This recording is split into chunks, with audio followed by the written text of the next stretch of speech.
Well, welcome to another episode of the Leadership Download. My name is Cameron, co host of the podcast, and we hope you've been enjoying our podcast reflection for the last 50 episodes. Travis and I have pulled some episodes that we've reflected on both last week and this episode of those podcasts that were very popular, that we got really good feedback on.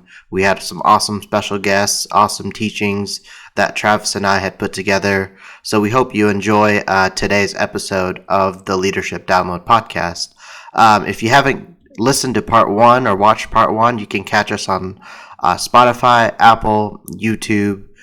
Check out our website, theleadershipdownload.com. And feel free to follow us on all social media platforms. Travis and I have really some exciting stuff coming in for the 2023 new year. So we hope you've enjoyed our content. And here we go with part 2 of our 50 episode reflection. Thank you.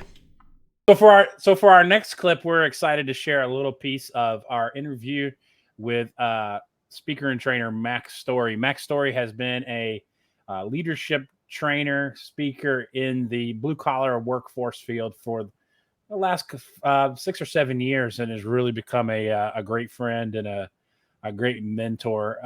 It just has a ton of resources and provides a lot of resources, and writes a lot of books, and is just a great person to connect with. And as you're going to see in this clip, he adds value quickly and adds value often.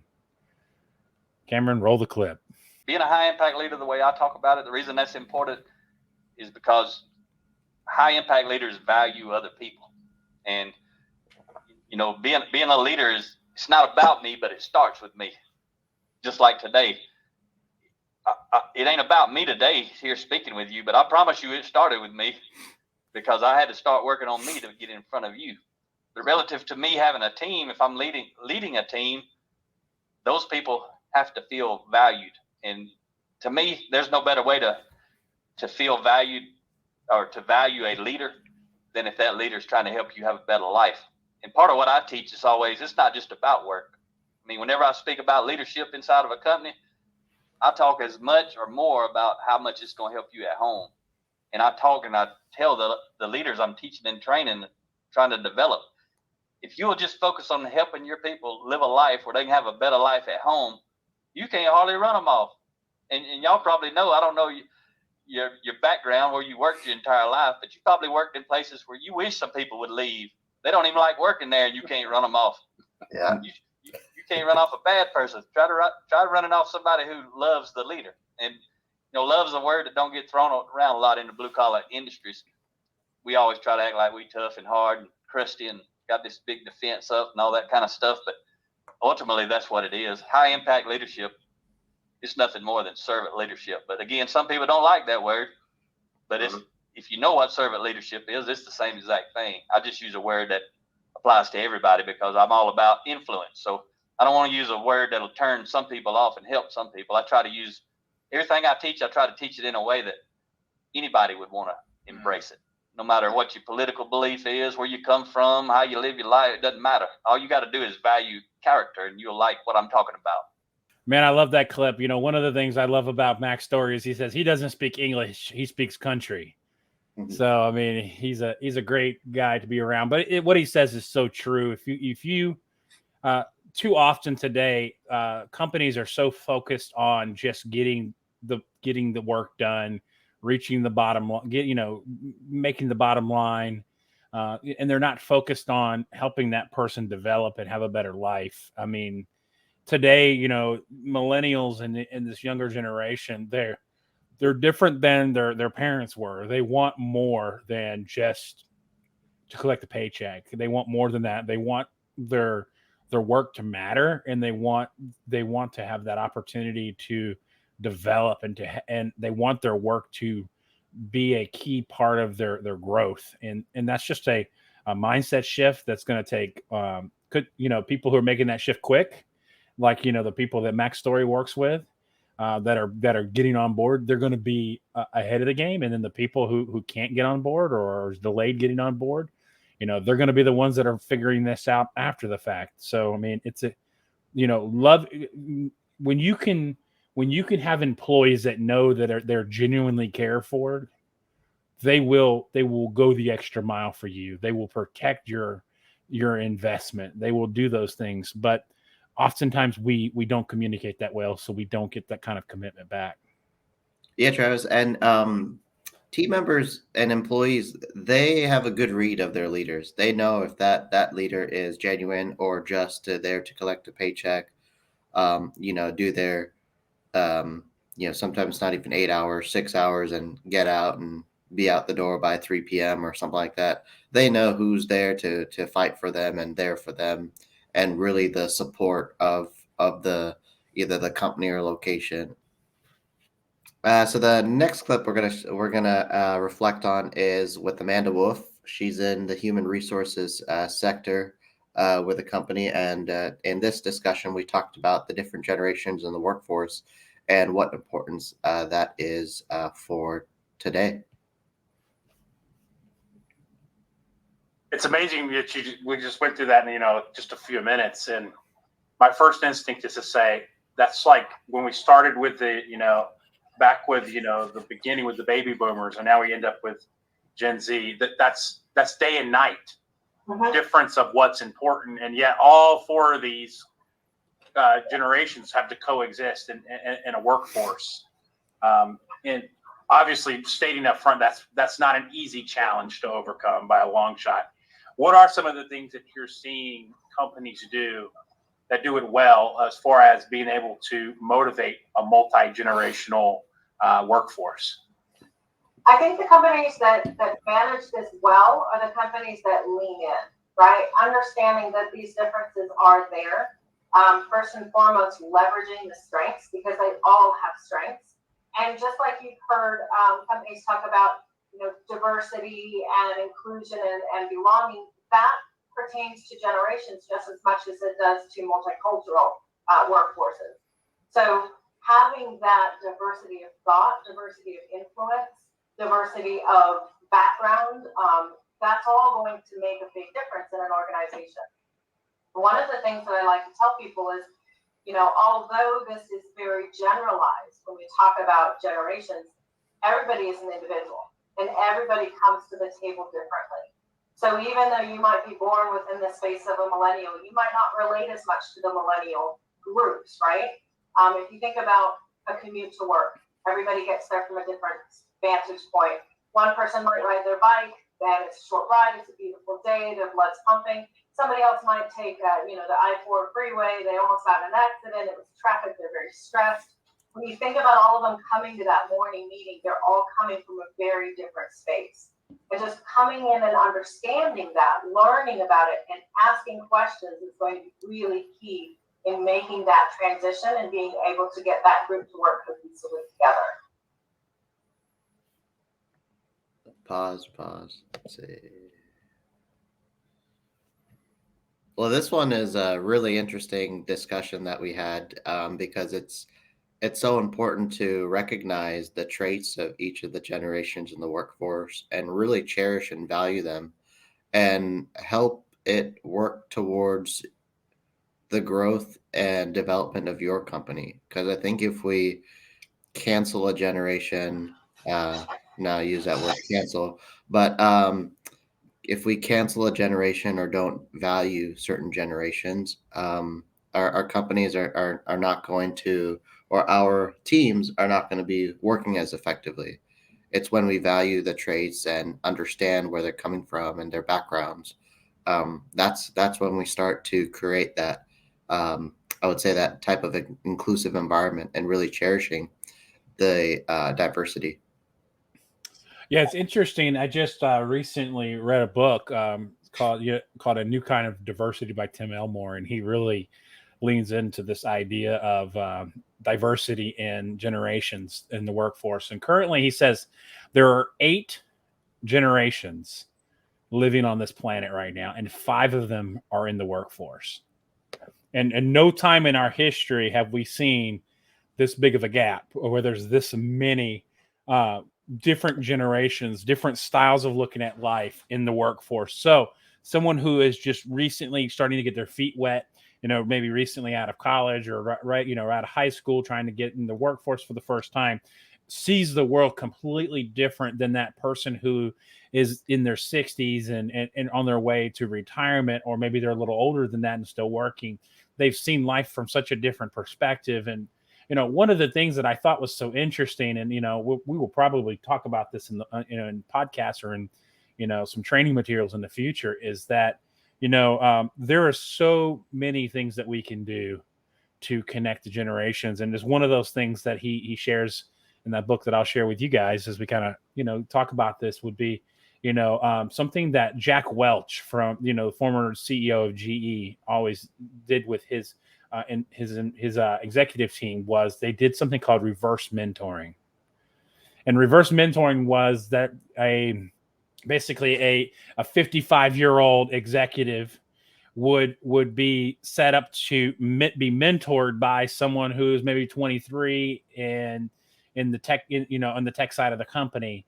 And what they would do is this younger person who's coming in and probably knows how to use a computer better, probably understands the technology better, would spend time mentoring this older employee on how to use the technology and really winning them over to it. But on the flip side of it, that younger employee would be mentored by the older employee on saying, hey, I've been in this industry for 35 years. Let me tell you how to survive this industry. And when we begin to do that, we very quickly start to find that while we may see the world differently, we generally have a lot more in common than we have different. So I think this is something that we will be wanting to work to expand on in the future in our different endeavors. So great clip, Cameron. Yeah. All right. So our next video that we're going to podcast that we're going to reflect on is a teaching that Travis and I did on we is greater than me and why that's so important in leadership. And your effectiveness is really not what you do, but it's truly in the people that you lead, and that is your team. When you lead a team, you are the catalyst that mobilizes your people. You are the ones that drive kind of what they do on a day-to-day. Yeah, I think this is a major transition we make in leadership, is when we go from being that kind of solo contributor to being that team leader. Is understanding that it's no longer about how hard I can work or how much value that it's now about, how can I best challenge my team? How can I best foster a community with my team to get the best production, to do the best work? It's a complete shift in thinking when we go from that, that seat where it's all about us and how hard we can work, to now we're responsible for a team of contributors that get us across the finish line. It's definitely a different dynamic to what we have to do. All right. Yeah. So, I mean, once again, another great clip from some of our teaching that we did in the past, but the principles still, the idea behind what we were talking about, the idea of shifting from single contributor to leader of people. This is something that I believe a lot of people struggle with, in this idea that you're going from really just being concerned about yourself, that now you're leading a team and you're concerned about everyone on the team. You're managing emotions, you're managing people's lives, and you're dealing not just with your problems, but the problems of your team. And, it's a challenge, and we have to realize that there is that shift that we have to make in our mindset. And oftentimes I've seen so many people, they do so well as a single contributor because they really know how to put their head down and do work. But what they don't know how to do, they don't know how to then lead a team. They don't know how to then motivate other individuals. It's two completely different animals. And so when I talk to people and when I see people being promoted into positions, the first question I ask myself generally is, why are we promoting this individual? Do they have the strengths and the abilities to motivate, to be able to persuade, to be able to connect and influence the people on their team, or are they being promoted just simply because they know how to do the job well? Those are two different things, and often are mistakes that we see from hiring people who hire, hiring managers, making that a very potentially deadly assumption when it comes to trying to hire.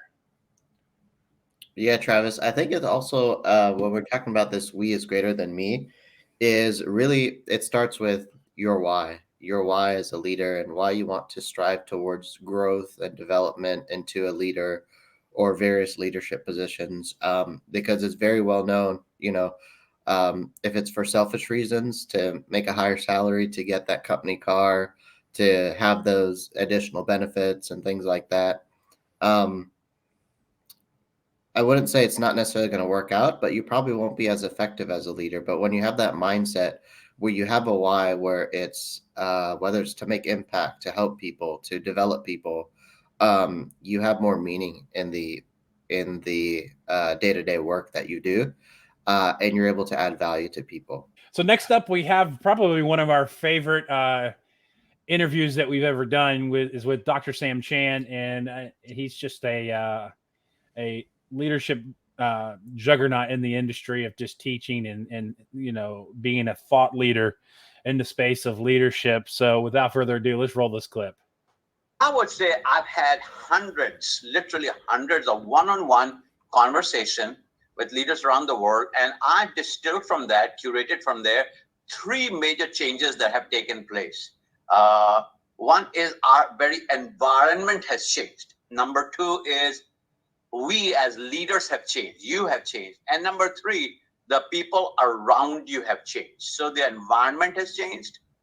You have changed. And the people around you have changed.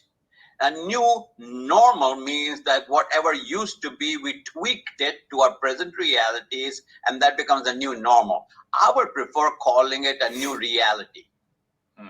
That's your new reality. Not a new normal, but a new reality. And I don't want to get too deep into that earlier part of this podcast, but I just think that we have been focusing so much on how the industry has changed, how management has changed, how organizations have changed, how our deliverables have changed, how our delivery systems have changed, how our drivers have changed.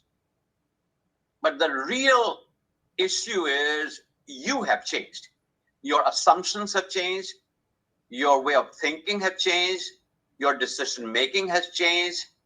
So it all emanates from you, the leader who's watching me or listening to me right now. So the real question for us to wrestle with is, how have I changed? And we know life is about 2 things, right? It's about self-awareness and self-management. Self-awareness, self-management. And I think a lot of people are aware of the business, aware of their ecosystems, but not as self-aware as to what is going on. And if you're not self-aware, you cannot manage yourself. Well, that was very interesting. This was by Sam Chan. He was reflecting on a book that he wrote called Change Has Changed. And I think he touched on something really good there, talking about how we have changed. And, all the change that he's talking about is through the pandemic over the last couple of years and how that's changed our environments. But he's talking about really here self-awareness. And that's really key in leadership, is really understanding how you are evolving as a leader. What are some areas that you need to work on, areas that you thrive in, and how do you get the help in the areas that you struggle in or need some development in? Is it something that maybe you pass on to another leader that does well in an area that you may not be as tech savvy in, or something of that nature? But being self-aware, I think oftentimes as leaders, from what I've seen in my experience, is some leaders try to do everything. They try to be the person that knows it all. And the reality is we can't be the know-it-all. We have to focus on what we're good in and build a team where they can support in areas that we don't necessarily thrive in. Yeah, I think the interesting thing I would add here is that, we are, a couple years out of the pandemic now, and this was recorded kind of in the middle of the pandemic, and when things were still really a lot of uncertainties, and the book was very it was very timely for the time at that moment. But there's a lot of things that have shifted because of the pandemic. I mean, look at the income shifts that's happened since the pandemic. Look at the expectations of what a work life looks like. A lot of people lost jobs, and maybe they were a second income in the house, and suddenly they realized, well, we can make it on one income, and they'd rather stay home with their children. So we lost a fraction of the workforce that just because they were going to stay home and be a stay-at-home parent. And we shifted in so many ways. But there's something interesting here that I figured I've seen is, as I've talked to people, and I don't know if you've seen this too, Cameron, there is still a very large section of the business world and that has refused to identify this change. They've refused to accept this as the truth. This is the new reality, and they're still trying to live within that old reality. And once again, as we've kind of talked about throughout, all of our podcasts, is the name of the book that Sam Chan wrote was "Change Has Changed," and that the reality behind that is we have to have the agility, and I think that's going to be a word that we're gonna hear a lot about in coming now, and we're going to hear it in the future of. What makes a great leader, what makes a great manager, what makes a great employee is people who have agility, the ability to change the way they do things quickly, not compromise values, but change the way they do things quickly, and they're okay with things changing around them. And people who continue to live in a world that believes nothing has changed or things can continue to stay the same, they're going to slowly become less and less relevant in the world. All right, our next podcast is with a special guest that we had, Don Overcash, Vice Mayor of the City of Loveland in Colorado. And here we talked about the topic of success regardless of outcome. We focus on the wrong thing. We're focused on the performance of our role. We're worried about what others think of us. We're worried about what we think of ourselves, but with the wrong criteria. And so then we start acting in a manner that's beyond our control because we're focused again on the wrong element. We're focused again on our roles. And people are focused more on their roles, and they get their identity from their role. Their MVP, they hit 350, they win the Super Bowl, they get the contract, they hit the bottom line at the top line and the bottom line with their numbers. And they lose. And that's, when you play that game, you lose a lot. You don't know who you are. You haven't defined yourself. You're going to be driven by, naturally, there's a void there, and you're going to be driven by what others think of you. Now, it's important what others think of you, but what's important is not what they think of you, but why they think of you in a particular manner. And we miss that. We take the applause, we go for the awards, but we're really forgetting to develop and identify that inner self that becomes your lens upon how you view the world, take information in, and then work within the world, within our culture. And Don has a lot of good things in this clip. He talks a lot about being comfortable, basically being comfortable with yourself. I think this is something that we all experience, being that we're still young and impressionable in a lot of ways, and it's something that I have not figured it out. I have not found the magic solution to this problem, but I do recognize that oftentimes my decision making is not driven by what's best for me or what's best for my family or what's best for my goals or my dreams. It's often driven by what other people are saying. We all have aspirations and goals, and oftentimes we will be talked out of even attempting those things simply because someone else, a friend, a family member, someone else is speaking their opinion of you, and you're taking it and making it a fact. So I think oftentimes we have to be very careful who we allow to speak into our lives, who we allow to have room in our head.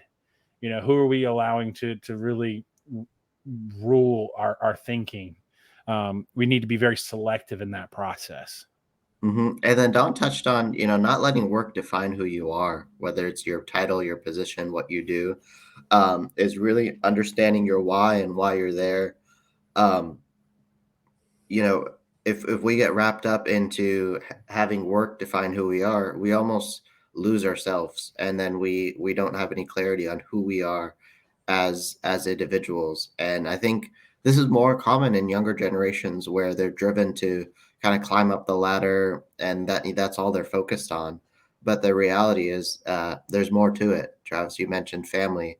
You mentioned there are other aspects to life than just what we do for work on a day-to-day basis. Yeah, absolutely. All right, for our next clip, we jump into a teaching that we did ourselves on being a self-aware leader. Cameron, roll the clip.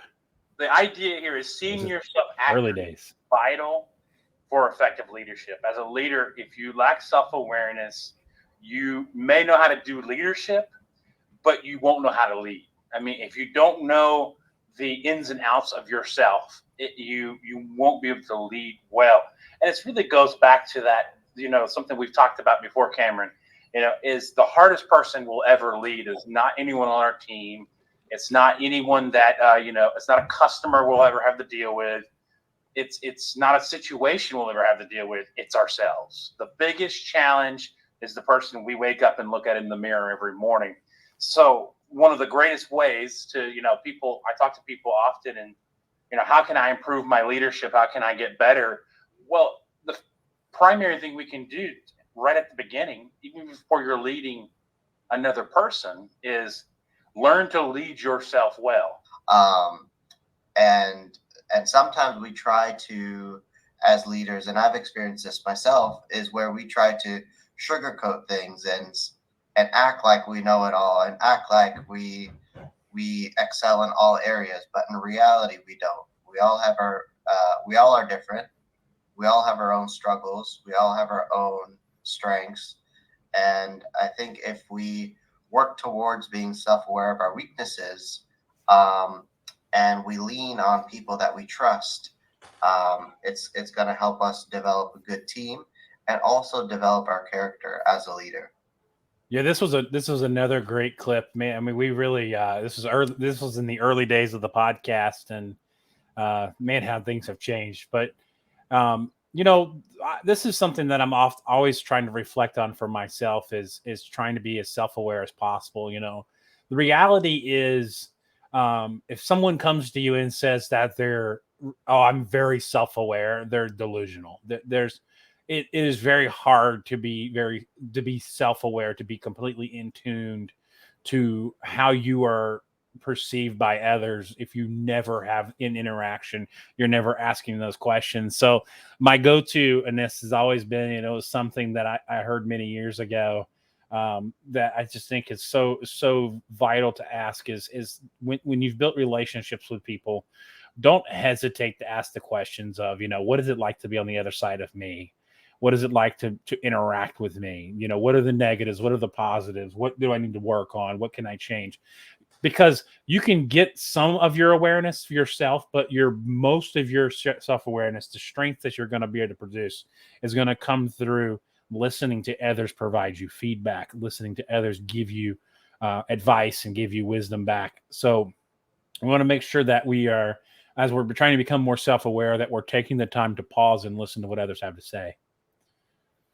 Yeah, Travis, that's so important with the relationships, and yeah, we might be self-aware, but really it's those people that we truly have developed that trust. They could be in our teams, they could be outside of our work environments, but people that we rely on to help us, give us that feedback that we really need, because it is those people whose feedback that you're going to value and really help with that self-awareness, because you're going to take that feedback very seriously, whether it validates what you think of yourself or maybe it's an area that you weren't aware of that you need to pay attention to. So the next podcast, we're coming here to the end, but the next podcast we're going to be reflecting on is when Travis and I did a podcast on looking for a mentor and why mentorship is so important and things that you should look into when talking about looking for a mentor. Well, mentoring is so important because, kind of growing up within the aviation industry, so many people surrounded me that they were mentors for me as I kind of pursued growth. And I learned different things from each of my mentors. And now that, I'm kind of in a good leadership position, is I seek mentorship to seek, wise counsel from people that are way ahead of me. And I find that very valuable because I want to continue to grow. I like where I am, and but I want to grow and be more intellectual and get wiser. And mentorship really helps me pursue that. Yeah, absolutely. I know for me, I have found that finding good mentors is a way to expedite your ability to move faster in your career and in your life. I once heard someone say, I think it was Tony Robinson say that, his goal when he meets successful people or when he interacts with mentors is to take, 20, 30 years of experience and condense it down to, a couple of days. All that wisdom someone's built up over a lifetime. They can impart, a good chunk of that wisdom in you over a shorter period of time, which means that you're not making some of the same mistakes that they made. You're almost have the cheat notes in some cases of being able to navigate through tough situation. So yeah, in this clip, man, we really lean in onto the the idea of mentorship, and I think every single one of us, me and you, Cameron, especially, we are a product of mentorship. We're a product of being able to stand on the shoulders of people who have been, gone before us and done great things and learned, and a lot of people, one of the things that I've really leaned into recently, a lot of people spend significant amounts of money, to get access to individuals, to be able to, have dinners or, interact with certain people. But, we have an opportunity in a lot of cases, and you can see all the books stacked behind me. If mentorship is not something, if you don't have that ability to have that connection or that ability to have the closeness to these individuals, then you can be mentored through people through books.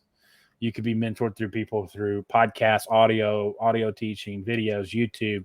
There's so many things out there. There really is no excuse for anyone to come back and say that they have never had an opportunity to be mentored. You can be mentored completely for free through YouTube these days. If you would just find the right person who's producing content and just follow what they're doing and listen to what they have to say, you can get a lot of wisdom just gleaning that way. Not to mention the people that you physically have in your life as well that will mentor you.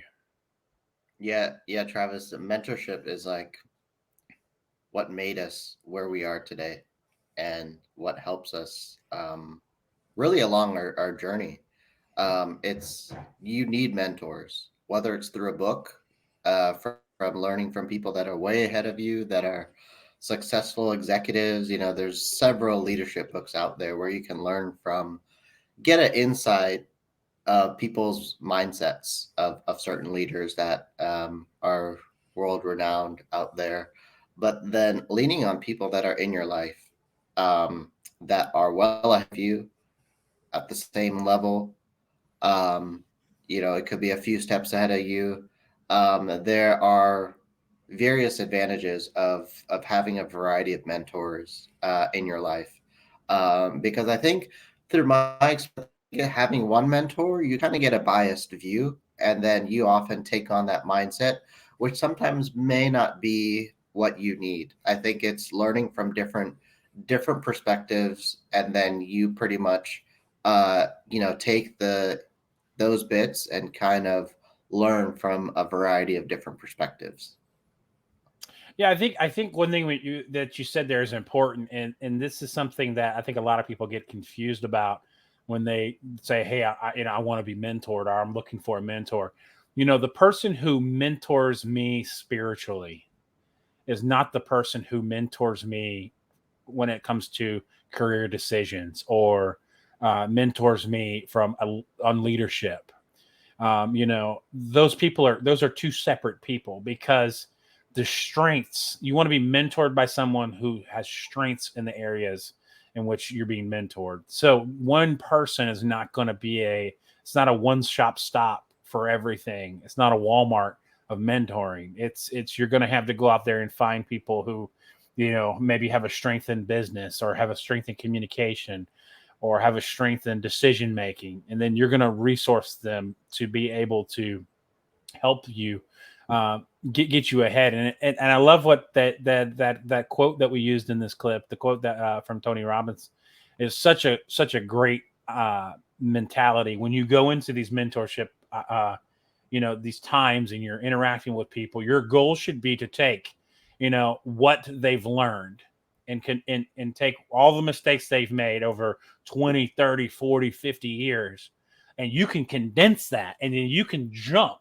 literally over all of that and navigate around all the bad decisions they had to go through to get where they are, to be able to get there faster, to get there more efficiently, and to do more work. So great.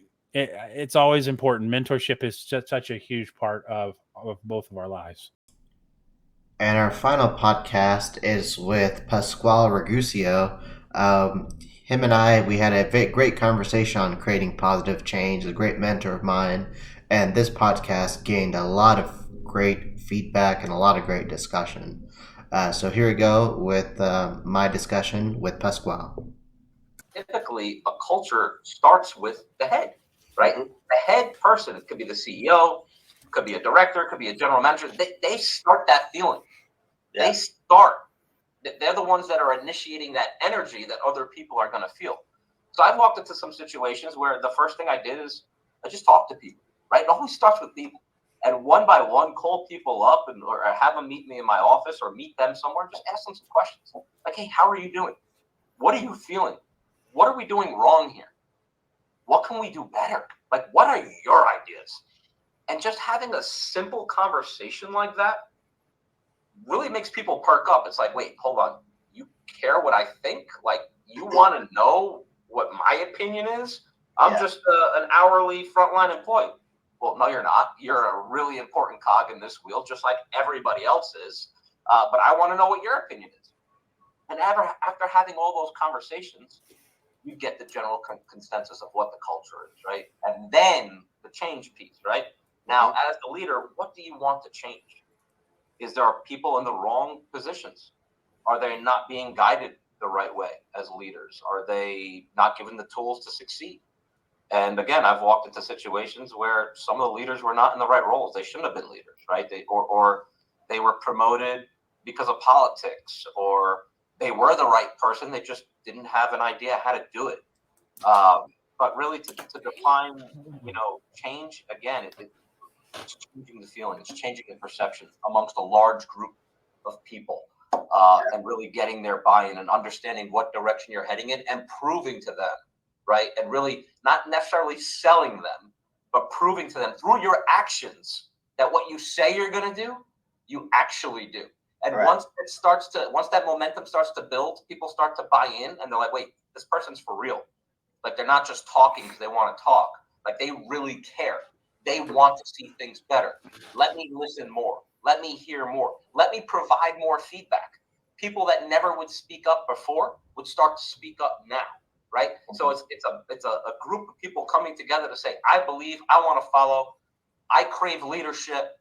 Tell me what I need to do. I want to be part of something bigger. And then you watch that feeling that I talked about before start to change. I really like this clip because I think, Pasquale really leans on something that we really miss in the in almost any industry today. We missed the idea of stopping and asking the opinion of the front line. There's a saying that says, problems are best solved closest to the issue. If you really look at like our federal government and just the issues we have, it's because oftentimes problems are trying to be solved at the highest level instead at the lowest level. There's issues that could be probably pretty rapidly solved if it was given to a county manager or someone in leadership that was local, who knows the exact issues that need to be met or need to be fixed. But oftentimes we look to a GM or a vice president, or we look to someone who's above that to try to solve these problems, and they're too far away from the issues. And when we begin, so just from a problem solving perspective alone, reaching out and connecting with the front line is a key piece to our success. What comes along with that is the benefit of them seeing that you genuinely care about what they have to say, what they can provide, what wisdom they can provide. And those are the keys to success that oftentimes are not used. And this is very, this is free. This doesn't cost us anything. And oftentimes I have found in the past, especially when creating very significant change in an organization is happening or required, just sit down and listen to what the team has to say and allow them to provide their opinions to the situation and what they think we should do. And then ultimately I have to make a decision, or a decision is made from from the corporate level or whatever. Ultimately there's a much higher chance of a positive change, a positive transition, because the person may not feel that, they may realize that their decision, the way they wanted things to go, did not go their way, but you took the time to stop and listen to what they had to say, and you strongly considered it. And that usually will allow people to come along with you. Yeah. And with that is when you seek the advice or you want to listen to your people, it's important that you make them feel like what they said to you is valued. Because I've experienced myself where I've gone up to a leader and share my ideas, and it's just shot down immediately. Yeah. And there are different ways to avoid that. There are ways, and not everything that your teams share with you're going to be able to do. But you want to explain why you're not able to do something, and then provide other alternatives, because you want to make sure that everyone's voice is heard and that they feel like they're heard, because then they're going to be willing to provide more feedback. I remember what takes me back to an experience of one of my roles where it was that back and forth feedback with the team. And that's the only way we were successful as a team, is where they became comfortable to bring up dumb ideas. And sometimes they were dumb ideas, but if they were bright ideas, we did something about it. And if they were dumb ideas, I explained to them that, that's probably not the best route, but then you provide other alternatives like, hey, you brought up a good idea, but let's look at it this way. And that's what change is all about. It's not about making these high level executive decisions just for, to increase revenues or, make your P&L look good, or, whatever corporate decisions are being made. It's all about the people when talking about change, because it's really truly affecting them. Yeah, absolutely.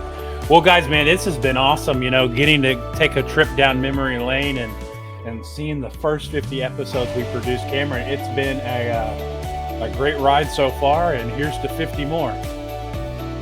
Yeah, Travis, and really, we hope this content and what we're delivering to you, if you're listening or watching, it's really added value in your leadership wherever you're at. Whether you're thinking about going into leadership, whether you are in leadership, whether you're looking just to develop yourself or learn more, we really hope this continues to add value to you, and we appreciate your support and engagement. And we look forward to delivering more content to you in the many months and years to come. Yeah, we'll see you guys on the next episode. Take care, guys.